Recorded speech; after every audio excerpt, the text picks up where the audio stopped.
जय श्री महाकाल। कभी कभी जीवन में ऐसी घटनाएं घट जाती हैं जो बहुत ही दुखदाई होती हैं और इंसान चाहकर भी कुछ नहीं कर पाता। ऐसे ही एक घटना मेरे साथ घटी थी। उस समय अमावस्या की रात्रि थी और मैं शमशान गया हुआ था पूजा करने के लिए। चारों तरफ जब हम निकले, चारों तरफ पहले से बिजलियां कड़क रही थी और बारिश के बहुत ज़बर आसार थे कि बारिश कभी भी बहुत ज़्यादा हो सकती थी।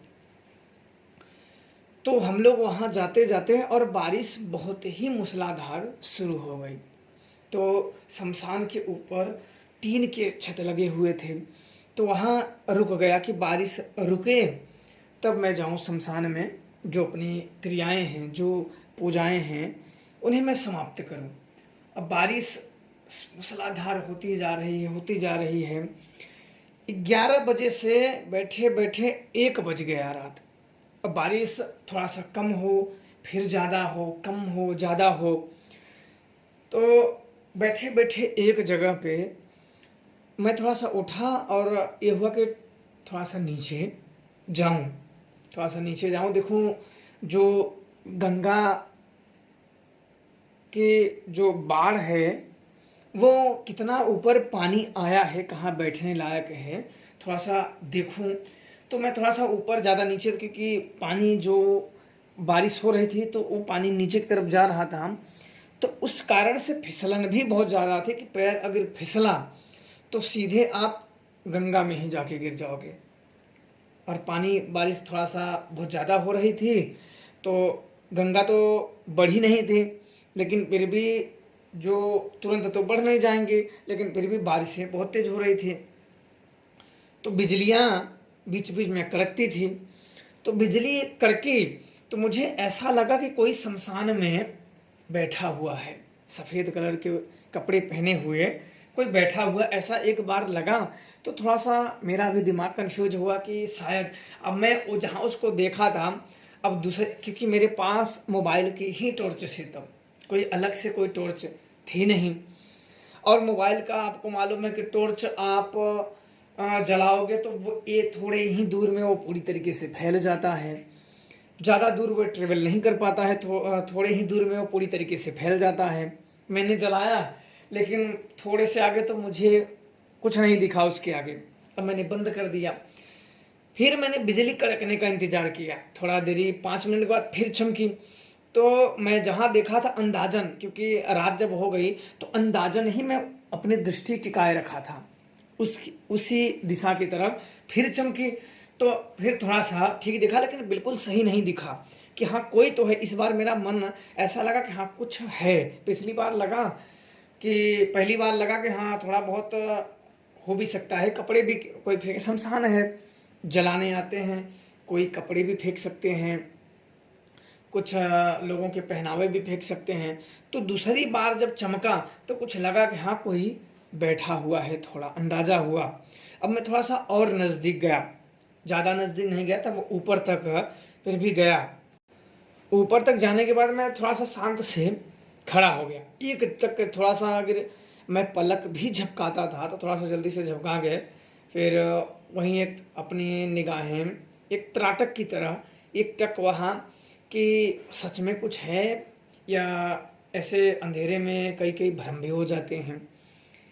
तो फिर जब चमका तो उस बार थोड़ा सा क्लियर हुआ कि हाँ ये कोई औरत की, कोई लड़की की आत्मा है, ऐसा मुझे उस समय दिखा। अब मैं ज़्यादा नज़दीक जा भी नहीं सकता था, क्योंकि बारिश बहुत तेज़ हो रही थी और पानी के कारण, जो पानी नीचे की तरफ जा रहे थे मिट्टियों पकड़ के, उस कारण से बड़ी फिसलन थी।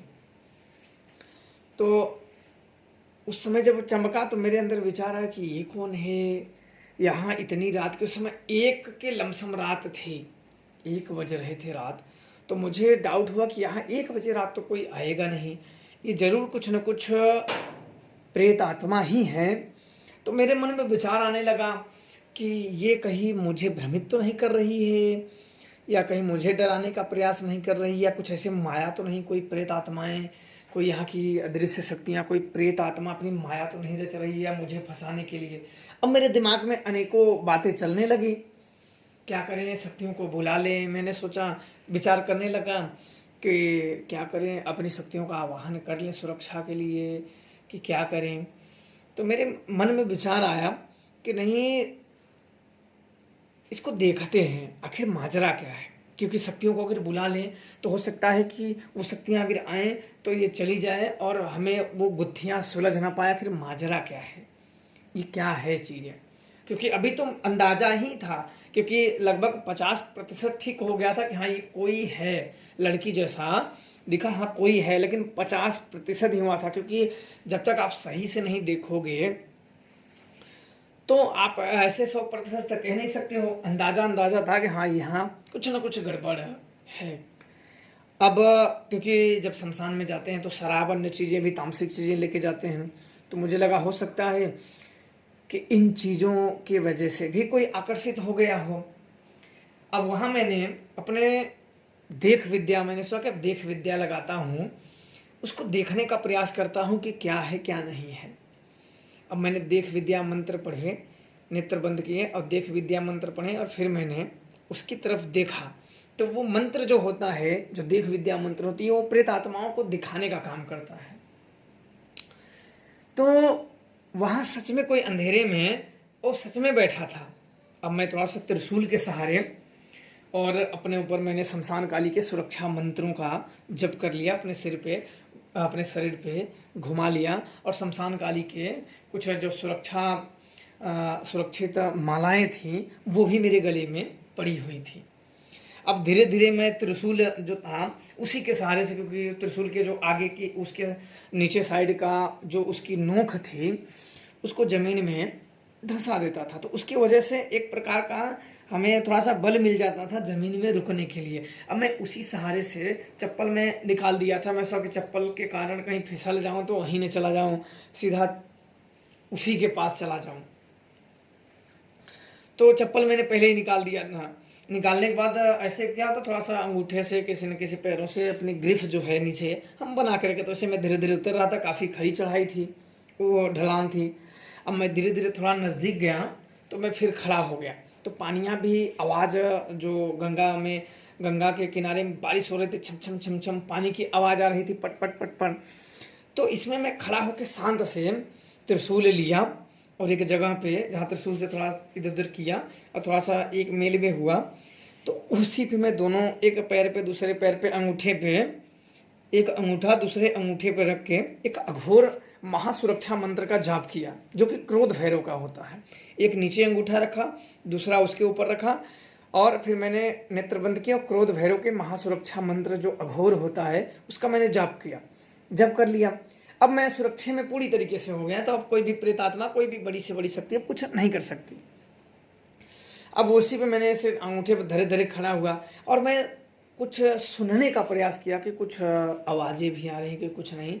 तो वो ना, वो थोड़ी लाइट जब चमकती थी तो वो लड़की थी, वाइट कलर की सूट सलवार पहन रखी थी और उसने बैठ रखा था अपने दोनों पैरों को नीचे करके और उकड़ू मुकड़ू करके, अपनी जो टांगे मोड़ के, और अपना सिर जो था अपनी टांगों पर, अपने दोनों हाथ मोड़ के और अपना सिर अपनी टांगों पे रख के रो रही थी। वो बीच बीच में आवाज़ें, पानी भी आ रहा था तो उससे वजह से काफ़ी डिस्टर्ब हो रहा था, लेकिन उसमें से बीच बीच में उसकी सिसकारियाँ और रोने की आवाज़ें कि कोई रो रहा है। अब मैं काफ़ी देर तक खड़ा रहा। अब इतना तो मैंने देखा तो जैसे कि मेरे तो जैसे खून ही सूख गए हों, कह रही है बाप रे ये कौन है। तो और मैं थोड़ा सा नज़दीक जाने का प्रयास किया और नज़दीक जाने का प्रयास किया। अब मैं कुछ बोल नहीं रहा था, वो नीचे मुड़ी थी और मेरे मन में एक प्रकार से विचार रहा था कहीं अचानक में उसने मोड़ी उठाया तो एकदम बिल्कुल अधजले जैसे हो। कई बार प्रेत ऐसे होते हैं कि अचानक में देख लेते हैं तो डर जाते हो आप, उनके मुंह बड़े अजीब जैसे लग जाते हैं। अब मैं थोड़ा सा और नज़दीक गया। नज़दीक जाने के बाद फिर मैंने बोला कि कौन हो तुम, ऐसे मैंने बोला तो उसने कुछ जवाब नहीं दिया और रोते जा रही थी। मैंने 2-3 बार बोला कौन हो कौन हो, उसने कुछ जवाब नहीं दिया। तो मैंने सोचा कि अब मैं क्या करूं इसका, और मैंने जब 3-4 बार पूछा तो उसकी जो रोने की आवाज़ें थी वो तेज हो गई, तेज हो गई। तो थोड़ी देर के बाद है, और वो रोते रोते अचानक में मेरे आंखों के सामने अंधेरा छा गया, अंधेरा छा गया और सब कुछ भी नहीं, यानी कि हमारी जो देख विद्या थी किसी ने काट दिया। देख विद्या अधिकतर ऐसा होता है कि आप देख विद्या अगर किसी मंत्र द्वारा किसी प्रेत आत्माओं को देख रहे हो और कोई देख विद्या से प्रबल शक्ति अगर आ जाए तो आपके देख विद्या को बाधित कर देती है। तो अचानक में अंधेरा आ गया, बिल्कुल वो न तो वो आत्मा थी, सब बिल्कुल अंधेरे में सब लुप्त हो गया। और वहाँ से तो मेरी मतलब जो टॉर्च की रोशनी थी वहाँ भी मैं थोड़ा सा त्रिशूल से अपना सहारा लेके जल्दी जल्दी भागा, और वहाँ लाइट वाइट बार के जो मोबाइल का फ्लैश था सब लाइट वाइट के बार के देखा तो कहीं कुछ नहीं। इधर उधर मैंने चारों तरफ देखा, कहीं कुछ नहीं, बिल्कुल वो शांत हो गई। बिल्कुल ये हुआ करी ये कहाँ चली गई, ये कहाँ चली गई, और ये देख विद्या काटी किसने। और मेरे को डाउट हो गया कि ये कोई बड़ी ही शक्ति, कोई ना कोई यहाँ शक्ति, इसका माजरा बहुत ज़बरदस्त है, इसका जो लफड़े हैं बहुत ज़्यादा हैं, क्योंकि देख विद्या जल्दी ऐसे नहीं करती हैं, बड़ी कोई शक्ति हो तभी वो काट सकती है। अब मैंने तुरंत प्रत्यक्ष शूल मंत्र पढ़े, मैं ना लड़ाता हूँ प्रत्यक्ष शूल मंत्रों का। मैंने कुछ सामान हाथ में लिया, मंत्र प्रत्यक्ष शूल पढ़ा और बिखेर दिया शमशान में। और इसके बाद तब भी वो नहीं दिखी, यानी प्रत्यक्ष शूल मंत्र के भी कई प्रेत आत्माएं कुछ दिखे, जो बूढ़े बूढ़े लड़के उड़के कई दिखे, पर वो नहीं दिखे कि वो प्रत्यक्ष शूल के मंत्र के जद से बाहर हो गई थी। मेरे को बड़ा अजीब लगा कि ये कौन सी बात है, अब इसका क्या किया जाए, इसका क्या किया जाए, कैसे किया जाए। अब मेरे को कुछ सूझ नहीं रहा था, प्रश्न तो मेरे अंदर बहुत सारे थे। ये कौन थी, कहाँ चली गई, मेरी देख विद्या को किसने बाधित किया, और वो कौन सी शक्ति थी, कोई प्रेत आत्मा था कि कोई तांत्रिक था। मेरे अंदर दिमाग में कई प्रश्न घूमने लगे और उत्तर एक भी नहीं। अब करूं तो करूं, क्या करूं। अब ये हुआ कि अब किसी को बुलाना पड़ेगा और वही वो बताएगा। तो मेरे मन में हुआ कि इस लड़की को पकड़ते हैं, इस लड़की को पकड़ते हैं, कहाँ ये गई है। तो मैंने क्या किया कि जहाँ वो बैठी थी, क्योंकि नज़दीक ही था, तो अंदाजन जहाँ बैठी थी वहाँ से मैंने कुछ मट्टियाँ उठाई। एक महाप्रेत का मैंने आवाहन किया। शमशान के ही एक प्रेत होते हैं, महाप्रेत होते हैं, जब कभी ये वचन दे देते हैं तो बड़ी मददगार होते हैं। तो उसी का मैंने आवाहन किया, उसने कहा था कि जरूरत पड़ने पे मैं आऊँगा। तो मैंने उसी महाप्रेत का मंत्र पढ़ा और वो राख फिर जमीन पे छोड़ दिए। छोड़ने के बाद वो प्रेत पता लगाने के लिए मैंने उसको भेजा कि कहाँ है, कौन है ये। अब वो प्रेत जब आया तो उस लड़की को कैद करके आया। उसने कहा था, प्रेत जो बताने लगा, बोला कि यह लड़की का नाम संजना है और इसका एक प्रेमी था साहिल। यह दोनों पेड़ में फांसी लगा के मरे हैं, यहाँ से 25 किलोमीटर दूर। तो मैंने बोला यहाँ कैसे आ गया। उसने बताया कि 25 किलोमीटर यह दोनों आपस में प्रेम करते थे और घर के लोगों के अनबन के कारण यह दोनों की शादियां नहीं हो पाई, तो दोनों ने फांसी लगा के पेड़ में लटक के जान दे दिया। तो मैंने बोला ये संजना कहाँ चली गई थी, बोले उसी पेड़ के वृक्ष पे चली गई थी। तो मेरे मन में एक कौंधा प्रश्न आया कि वो अगर पेड़ पे रहती है तो शमशान में कैसे आई। तो मैंने कहा कि ये शमशान में कैसे आई, बोले ये दोनों साथ में रहते थे, इन दोनों ने, एक तांत्रिक ने इन दोनों को अपने वश में कर लिया था, इन दोनों को वश में कर लिया था। और वह तांत्रिक जब मर गया तो यह लड़की आज़ाद हो गई। जो संजना नाम की लड़की, ये उसके कैद से आज़ाद हो गई। और साहिल नाम का लड़का वो अपने शिष्य को दे दिया है जो विंध्य पर्वत पे रहता है। वो एक कपालिक अवघड़ है, लगभग उसकी उम्र लगभग 55-60 की रही होगी। अब कपाली अवघड़ बड़े ही होते हैं, प्रचंड, और वो शमशानों में आते हैं, सब ऐसे अंधेरे में अकेले में आते हैं, न उन्हें कोई आते देखे न जाते देखे। तो मैंने कहा कि लड़के की आत्मा कहाँ है, बोले कि उस कपालिक के पास है, विंध्याचल पर्वत पे वो रहता है। अष्टभुजा के और पहले भैरव कुंड है, उसके ऊपर एक अघोर आश्रम है, वही ठहरा हुआ है। अब मैंने बोला अरे अभी तो बड़े ही लफड़े हैं। मैंने वो है कहाँ का? बोले वो उत्तराखंड का है, रहने वाला उत्तराखंड का है, और वो आया है यहाँ सिद्धियाँ करने के लिए, यहीं रुका है, और उसी ने साहिल को अपने वश में किया हुआ है और काम लेता है।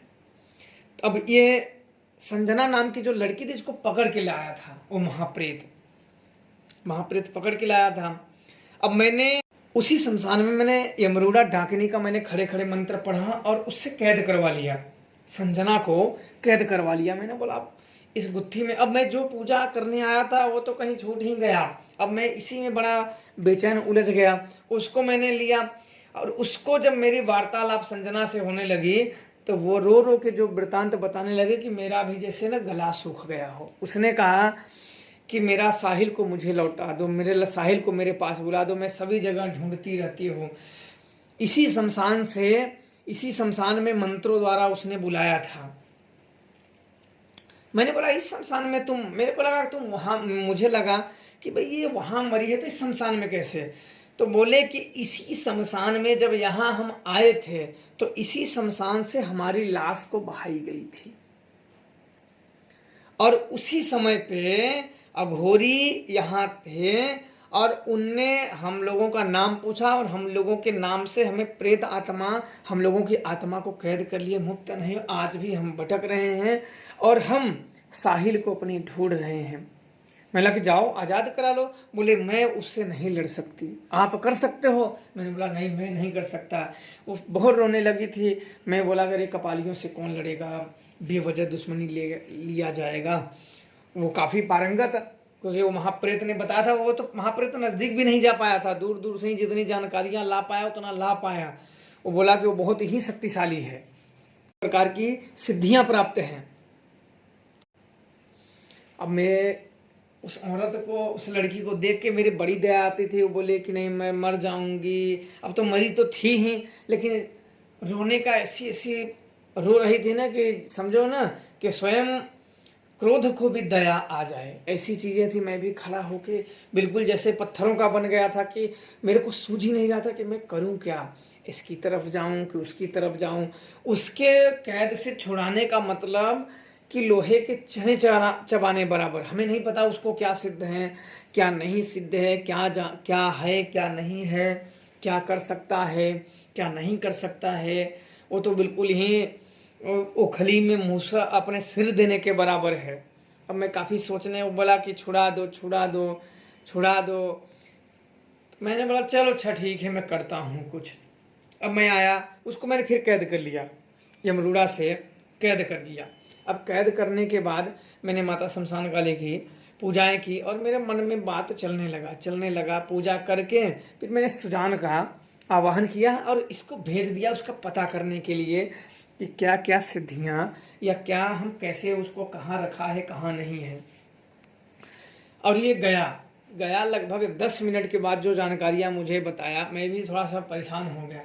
उसने बताया कि उसे एक खोपड़ी सिद्धि है। खोपड़ी अधिकतर 6 महीने में सिद्धि होती है। मसान मुझे रख के एक खोपड़ी अगर कोई अघोरी साधक प्राप्त करता है तो 6 माह लग जाते हैं उसको सिद्ध होने में। अगर किसी कारण वह खोपड़ी खंडित होती है तो फिर दूसरी खोपड़ी जगाने के लिए 6 महीने लगते हैं। उसने कहे कि खोपड़ी में उसकी आत्मा को कैद करके रखा है। ये हुआ करे, उसको तो एक खोपड़ी सिद्धि है और उसने उसमें कैद करके रखा है। मैंने कहा ठीक है। मतलब अभी वो कहाँ है? तो उसने बताया कि सीता कुंड के ऊपर अभी एक कुटिया बना के वहाँ रह रहा है। बोला अच्छा ठीक है। अब मुझे वहाँ जाना था।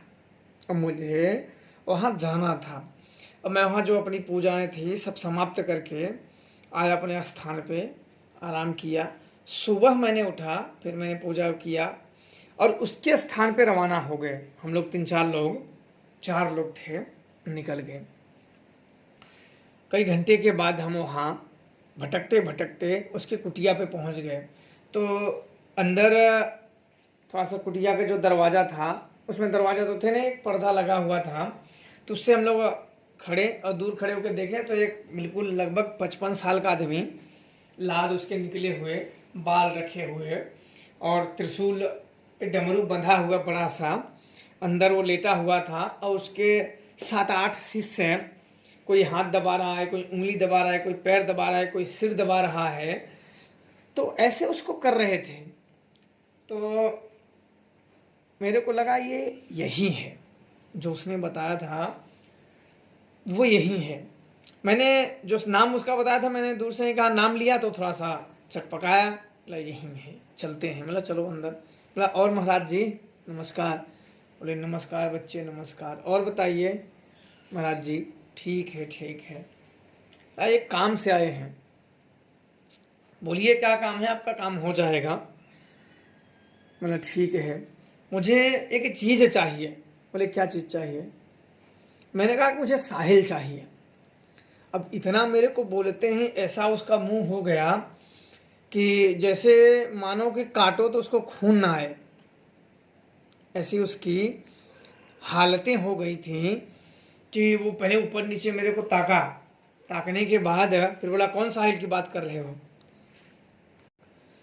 फिर थोड़े देर के बाद वो अंगुलियों पे कुछ गिनने लगा, अपने कांदी जो सबसे छोटी वाली होती है अनामिका से, यहाँ से ऐसे गिना। गिनने के बाद बोला कि तुमने साहिल की प्रेमिका संजना को यमरूड़ा से पकड़वाया है ना। मैंने बोला हाँ। बोले अच्छा अच्छा, तो वो क्यों चाहिए तुम्हें, साहिल तुम्हें क्यों चाहिए। मैंने कहा कि मुझे उसको मुक्त करना है। उन लोगों ने बहुत दुख झेला है, जीते जी तो उन्हें सुख मिला नहीं, तो कम से कम मरने के बाद ही उनका कुछ उद्धार हो जाए। अच्छा, काफ़ी वो सोचने विचारने के बाद उसने फिर क्या किया कि फिर मेरी तरफ ऐसे देखा एक टक, और उसने जब देखा तो मैं जान गया कि ये कुछ ना कुछ कलाम करेगा। उसने 3 प्रेत मेरे ऊपर छोड़े, उस अघोरी ने, कपालिक ने 3 प्रेत छोड़े, और उसने जब मेरी तरफ देखा तो मैं जान गया कि अब ये कुछ न कुछ वार खेलेगा। तो मैंने भी महायक्षिणी का मंत्रों का जाप करना शुरू कर दिया। मैं जानता था कि ये चाल करेगा, और ये अगर प्रेतों को इसके पकड़ लेता हूँ और फिर अगर ये दूसरी चाल चलता है तो मैं यक्षिणी को इसके ऊपर चला दूंगा। और उसने जब प्रेत प्रयोग किया तब तक यक्षिणियाँ मैंने तो सिद्ध कर रखी थी, तो यक्षिणिया का मैंने मंत्र पढ़ा और प्रेत जब उसके आए तो भेजा, फिर प्रेत आया ही नहीं। तो उसको पता चल गया, उसको भी मालूम हो गया। मैंने कहा कि देखो महाराज जी, अगर आप चलाओगे तो एक बहुत नुकसान होगा, बहुत बड़ा नुकसान होगा और बहुत मुसीबतों में आ जाएंगे। और उसके जो चेले चप्पड़ थे वो साइड में बैठ के घूर घूर के देख रहे थे, बिल्कुल जैसे आंखें फाड़ फाड़ के देख रहे थे कि ये क्या बोल रहा है, कौन साहिल, कौन संजना, कौन यमरूड़ा, कौन क्या, उनको समझ में नहीं आ रहा था। और मैं जान रहा था इनकी आंखों को देख के, इनके हाव भाव देख के कि इनको कुछ समझ में नहीं आ रहा था। और बाबा ने, मैंने कहा कि आराम से दे दो, और मेरे विचार में था कि आगे बात बढ़ती, मैं तो लेके ही जाऊंगा, कुछ भी हो जाए मुझे साहिल को आजाद करके ही लेके जाना है, और नहीं तो बाबा को ही उठा ले जाऊंगा आज। तो हम लोगों ने कहा कि बाबा जी आज अगर साहिल को छोड़ते हो, नहीं हम तुम्हें ही लेके जाएंगे आज। बोले ऐसे कैसे ले, इतना दादागिरी। बोला हाँ, तुम्हें जो करना है कर लो, आज तुम्हें ही लेके जाएंगे। हमें उसकी आत्मा छोड़ दो, उसकी रूह छोड़ दो, नहीं तुम्हें ही लेके जाएंगे, तुम जानते नहीं हो। अच्छा, काफ़ी देर मशक्क़त के बाद बाबा समझ गया।